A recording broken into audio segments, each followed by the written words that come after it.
Oui, révérend Vincent Fumbo Dimoké. Je suis un pasteur de l'église méthodiste unie, préfet des études à l'institut Ebenga, institut méthodiste d'Engaba. Je suis aussi secrétaire du ministère ordonné de l'église méthodiste au niveau de la conférence du Congo-Ouest. Je suis de Loubeuf, Sankoro, province du Kasaï oriental. Brièvement, c'est ça. Je suis né à Olé. C'est la collectivité secteur de Oumangandu. Je suis marié, père de 6 enfants. Je suis né en 1958, j'ai oublié de le préciser. Nous allons parler de pratique missionnaire pendant l'hiver colonial. Étant né et grandi dans le milieu missionnaire, je vais avoir quelques souvenirs.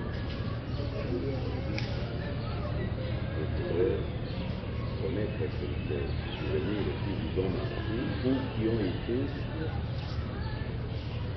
racontés par vos parents, par vos connaissances. Oui, merci.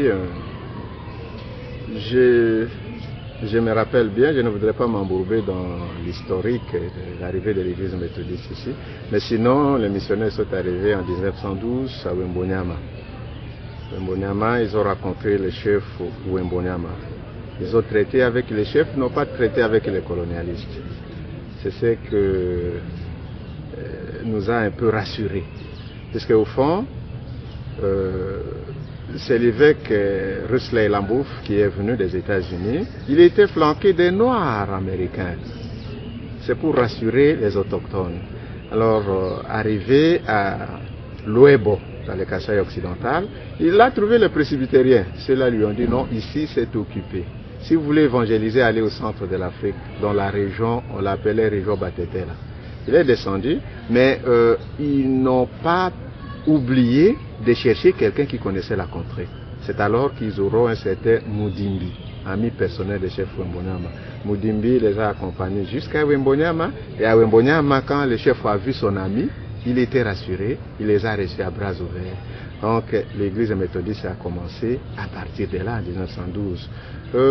Pendant l'époque coloniale, ce que je connais, ce que me disent mes parents, c'est que les missionnaires sont arrivés comme des amis.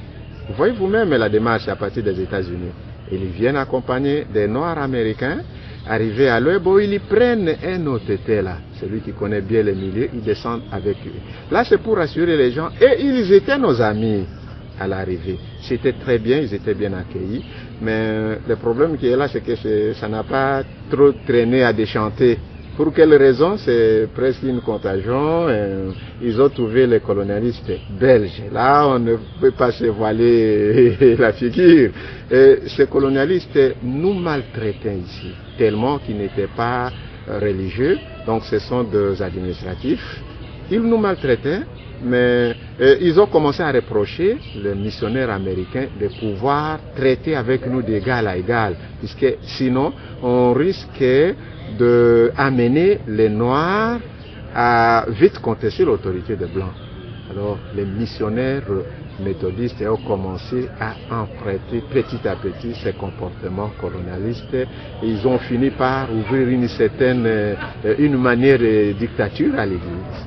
Alors là, les Noirs étaient devenus inférieurs, pas comme ils nous traitaient avant. Au fur et à mesure que les nouveaux missionnaires arrivaient, la mentalité commençait à changer. Puisqu'ils étaient d'abord en contact avec leurs homologues blancs, et ils prennent ces habitudes-là et ils inoculent ça dans l'Église, et c'était un peu plus compliqué. Et à tout état de cause, ce que nous avons trouvé un peu de cela, c'est que ils ont instauré 2 systèmes de messes. Il y avait les dimanches une messe d'ensemble. Et ensuite, ils ne voulaient plus se mêler trop avec les nègres. Eux, ils se retiraient vers Vélé ou Tohé. Ils se réunissaient en brousse, entre eux-mêmes blancs. Alors les Noirs ont commencé à être un peu frustrés. Ils ont trouvé que ils ont cessé tout petit peu d'être trop religieux. Alors c'est ça. Ce sont les souvenirs qui me sont racontés par mes parents. Parce que moi-même, jusque-là, je n'étais pas encore né. Un autre problème, c'est qu'au fond, quand ces blancs arrivaient ici, ces missionnaires américains, ils ne voulaient pas se mêler avec les Noirs. Se mêler avec les Noirs, je ne sais pas si c'est trop dire, mais ils voulaient se mettre toujours à l'écart. C'est ce qu'ils appelaient une station missionnaire.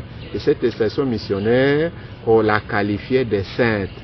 Là, ils disaient que les pécheurs ne peuvent pas venir chez nous. Ils doivent d'abord vous évangéliser. Si ils vous trouvent que vous êtes convertis et que vous ne vous mêlez plus dans les péchés, on peut vous associer. Vous pouvez même résider avec eux ensemble. Mais alors, ils avaient leur maison la brisée, et nous avions de tout dire à côté de que vous soyez pasteur ou évangéliste, vous n'habitez pas leur maison. Vous devez vous débrouiller, vous construisez une bicoque même croulante, vous dormez avec vos enfants. Vous vous occupez de l'évangélisation. Cette année, pour des saints, ils exigent vraiment des saints dans leur comportement de s'éloigner de la cité, de convertir et d'inviter quelques-uns, et même ceux-là qui étaient invités ne pouvaient pas vivre comme eux. Ce n'est pas une contradiction? Oui, en quelque sorte, c'est une contradiction. Puisque même dans leur manière de vivre, c'était solennel, hein, on le voyait se tirailler entre eux. On comprend qu'il y a des invectives, là, ils étaient en train quelquefois de s'insulter publiquement. Alors là, vous sentez que la sainteté était dénaturée quelque peu. Et puis, le fait de se séparer de nègres et pécheurs, comprenez ce que ça signifie. Jésus-Christ, quand il est venu au monde, il ne s'était pas séparé des gens. Il voulait être dans le monde et évangéliser le monde. Mais eux, leur système est là. C'est, comme vous l'avez remarqué, il y a une petite contradiction là-dedans. À tout état de cause, comme je vous l'ai dit, hein, les exemples sont les gens. Si vous allez au Sankourou, vous allez bien le remarquer. Les missionnaires blancs je ne s'étais jamais mêlé à la population. Si vous trouvez, ils y prenaient plus ou moins 12 km. Dans presque toutes les stations, ils étaient en 12 km de la cité indigène, de l'agglomération noire. Si vous allez à Dinguélé, vous verrez de Katakokombe à Dinguélé, c'est 12 km. Vous arrivez à Lodja, de Dengenga à la cité Lodja, c'est 12 km. C'est un peu partout, c'est comme ça. Allez même à Minga, vous allez le remarquer. Allez à Tunda, c'est presque la même chose. Alors, dans leur façon de vivre, on voyait un peu ce qui se passait entre eux et les Noirs qu'ils étaient appelés à civiliser ou à évangéliser. Vous sentez qu'il y a une nette différence. Vous ne mangez pas leur nourriture. Là, c'est venu après. Hein. Avant, ils étaient très compatissants, ils étaient très serpents, mais fait de compte, comme je vous l'ai dit, par une certaine contagion, ils ont copié le colonialiste belge. Et puis vous savez, hein, surtout à Wembonyama, fréquentation entre la mission et Lokombe 1. Lokombe 1, c'est là qu'habitaient les Blancs belges colonisateurs.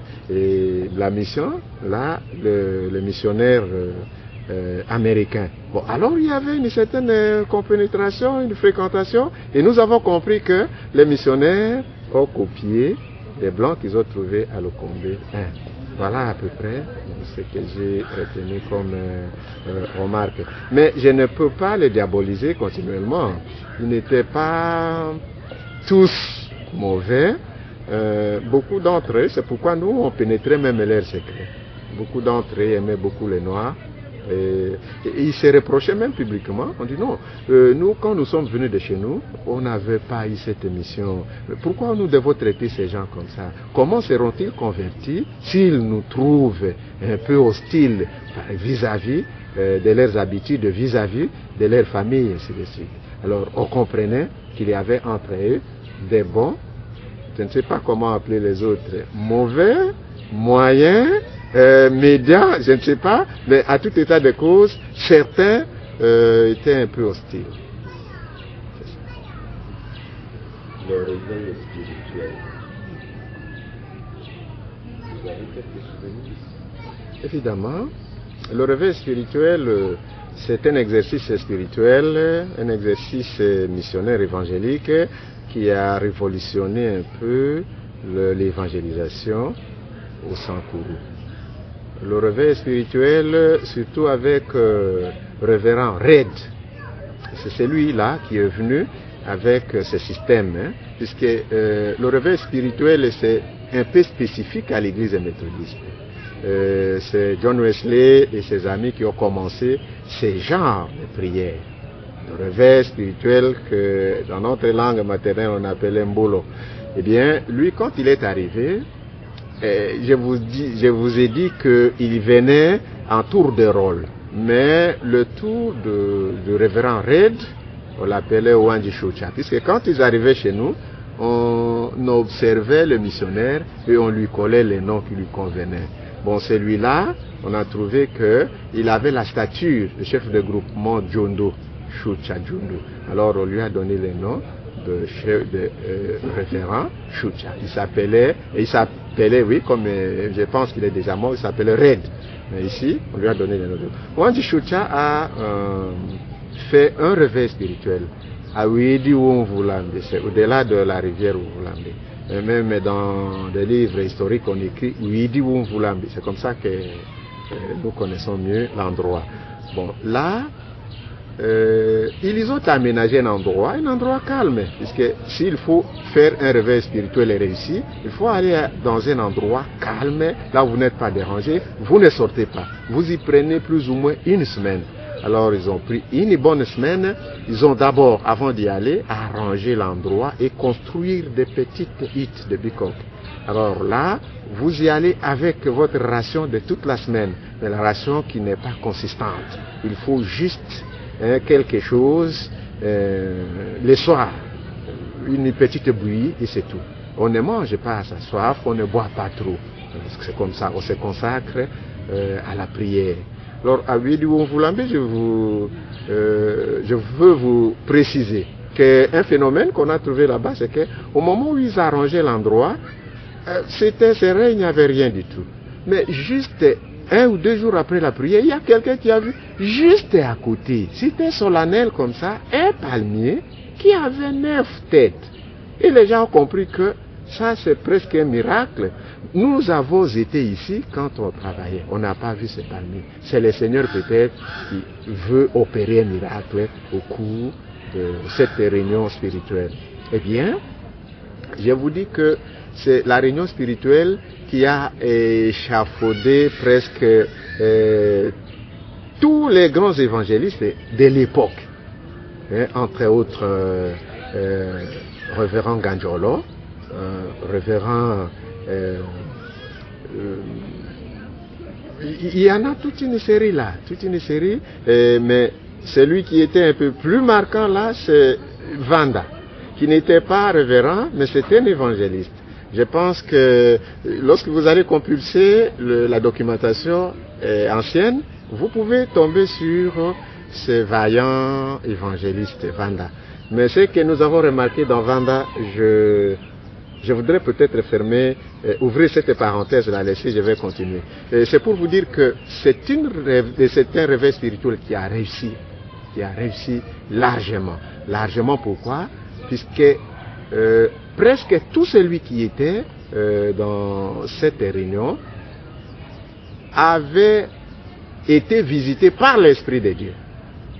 Par l'Esprit, par moments, moi je n'étais pas là, mais mes parents étaient là. Par moments, c'est tous les bosquets qui étaient en ébullition. L'Esprit s'est tombé sur tout le monde. Tout le monde parlait en langue étrangère. Alors là, on a compris vraiment la force du Saint-Esprit et la force de celui qui a organisé ça. On a senti que c'était un véritable évangéliste, un véritable religieux, un pasteur digne de ce nom. Puisque lui a fait toutes ses études autour de réveil spirituel aux États-Unis. Il y a des écoles comme ça. Pas vraiment de prédication, mais des spécialistes en réveil spirituel. Nous, là, il y a eu Vanda qui était un chrétien, disons, qui a participé, qui a pris part à cette réunion, et finalement, il était devenu pasteur évangéliste, conformément à la doctrine de l'Église. Non. Il n'était pas resté seulement... D'abord, on ne l'a même pas appelé pasteur, puisqu'il était devenu directement prophète. Prophète Vanda. Il était lui-même évêque de son église, apôtre il était tout alors au sommet. D'abord fidèle méthodiste, ensuite il était devenu autonome, et puis il a façonné son église d'une autre manière, c'est-à-dire qu'il a fait du syncrétisme dans son église. Il a fusionné le religieux et le fétichisme. Alors, c'est ce qui a fait de lui un homme trop réputé, puisque vous connaissez les Africains, nous aimons un peu les concrets. Le concrétisme est vraiment trop évolué chez nous. Lui, quand il venait, il ne faisait pas seulement la prière. Il y prie, il y prend ses ingrédients, ses racines, ses feuilles, il les mélange, il y vous administre. Et le résultat était immédiat, d'après ceux qui l'ont connu. Immédiat.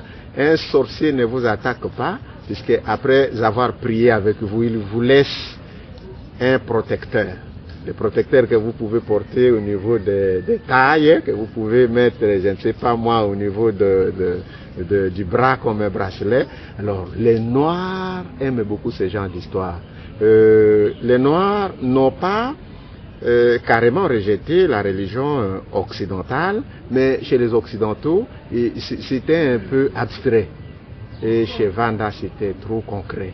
Vanda prie et vous donne quelque chose. Vous savez que ça, c'est trop immédiat. Vanda expliquait à ses fidèles que les arbres que vous voyez et les herbes, c'est créé par Dieu puisque Jésus est un peu éloigné de nous. Et c'est ce qui est immédiat. Et c'est lui-même qui a mis ça à notre disposition. Dès que vous vous arrangez à vous faire guérir, par exemple, de cela, c'est immédiat. Donc, les Noirs ont vite compris ça et ils aiment beaucoup ça jusqu'aujourd'hui. Jusqu'aujourd'hui, il y a beaucoup qui n'ont pas encore compris que c'est presque, je ne sais pas moi si c'est un jeu, un arrangement, mais beaucoup continuent à croire à ce genre d'histoire jusqu'aujourd'hui. Alors Vanda était devenu réputé, grand, il était au sommet et à partir du côté religieux, il a profité de sa religiosité pour attaquer même la colonisation. Alors voilà à peu près ce qui est arrivé. Il était devenu un peu violent vis-à-vis des colonisateurs. C'est pourquoi il était même déporté. Il est allé en relégation. C'est-à-dire qu'on l'a déraciné de son milieu d'origine. Si je ne m'abuse pas, c'est des Katakoukoumbes. Donc on l'a pris de là. Pas de Katakoukoumbes, c'est de l'Oudja. On l'a pris de là, on l'a relégué. Je pense qu'il est allé mourir vers les pays Bas-Congo, vers ici, vers Kinshasa et ailleurs, puisqu'il était devenu dangereux.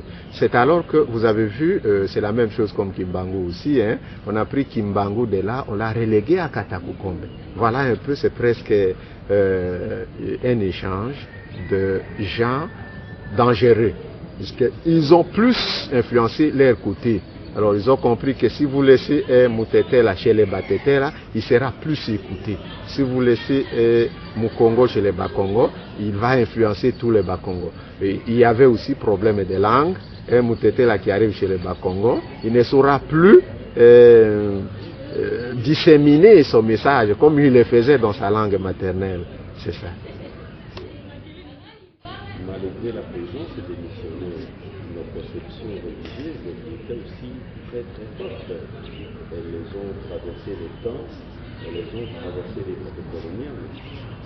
Et ça, moins un peu de pratiques religieuses, traditionnelles de la région de l'Umami, de la région de Ngongo, hein, de la vallée de la Lumami, de Ngango, du Ninga, du de Ivory, de Olé, de Uganda, de Kibengo, de tout au long de la vallée de l'Umami, dans le territoire de Tout à fait, M. Michel.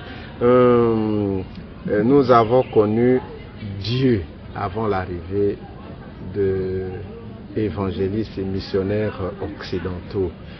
Dieu était connu de presque toute la contrée là. Et nous on l'appelait, il avait des noms, on l'appelait Fudolongo.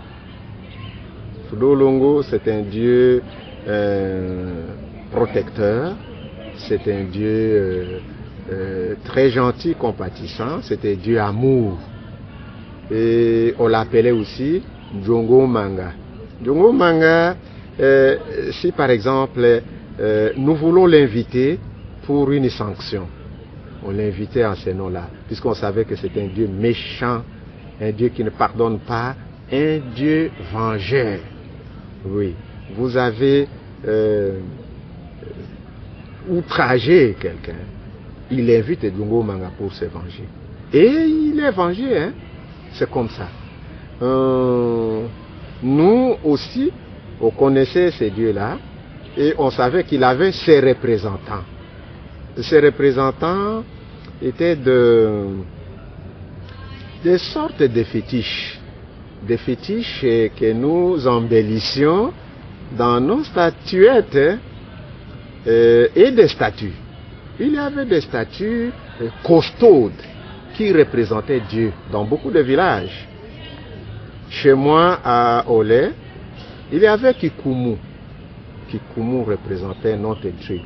Tout celui qui transgressait les prescrits de Kikumu était sanctionné. Moi-même, j'ai assisté au-delà de Oukoudi, puisque j'ai traversé Oukoudi vers Ndjovu. J'étais en face de Moussenge. Moussenge, une statue costaude qui donnait toutes les indications comme un être humain, mais au-delà de là, puisque c'était un génie, il savait, il comprenait, il prévoyait même les événements. Il soignait ses malades, elle-même, cette statue-là. C'est-à-dire que moi, je suis allé comme témoignage avec ma nièce souffrante. Mais arrivé là, le soir, on nous a demandé de passer la nuit. Mais la nuit, dans la maison de Moussenge. Bon, c'est pour vous dire que Kikumu avait quelque peu échoué. Et on a dit, bon alors, voyons un peu un esprit de plus haut empiré. Nous sommes allés, puisqu'il faut aller progressivement. Dans nos têtes, le central était chez les Bassongue. Alors, lorsqu'on progressait au fur et à mesure vers Bassongue, il y avait, on pouvait trouver un esprit du plus haut empiré, comme je le disais ici. Nous sommes allés chez Moussenge, on a passé une nuit. Mais le lendemain matin, Moussenge, avec ses acolytes et des femmes en transe, nous ont épatés, vraiment. Parce qu'au fond, il est arrivé devant nous et il a détecté la fille est malade. Et puis, et il a obligé les gens à l'accompagner en brousse, et c'est Musengue lui-même qui orientait les gens à prendre les arbres médicinal, un arbre médicinal, il vous pointe par exemple les racines, vous prenez les racines, et avant de prendre, vous lui posez des questions, il vous répond. Vous demandez, est-ce qu'on peut prendre des feuilles, il secoue la tête. Est-ce qu'on prend les troncs, il secoue la tête. Les racines, et puis il acquiesce. C'est alors que vous allez creuser. Vous prenez ces racines, vous venez avec à la maison, vous demandez, toutes les instructions proviennent de Musengue, de bout à bout. Est-ce qu'on prépare ça? Est-ce qu'on met dans l'eau? Et tout ce que vous avez besoin, vous lui posez des questions, il répond et c'est comme ça que vous allez administrer aux malades. Mais ma surprise, c'est que lorsqu'on observe tout ce qu'il vous demande de faire, vous aboutissez à un résultat, un bon résultat. Et alors la nièce était guérie, nous sommes rentrés à la maison très contents. C'est pour vous dire que les dieux existaient chez nous. Je vous en avais parlé pour me résumer qu'on les connaissait. Ce qui est un peu nouveau, c'est Jésus-Christ. Nous, on ne connaissait pas les fils de Dieu. On connaissait Dieu lui-même, Djongo Manga, on connaissait Dieu lui-même, Fudolo. C'est ça en résumé.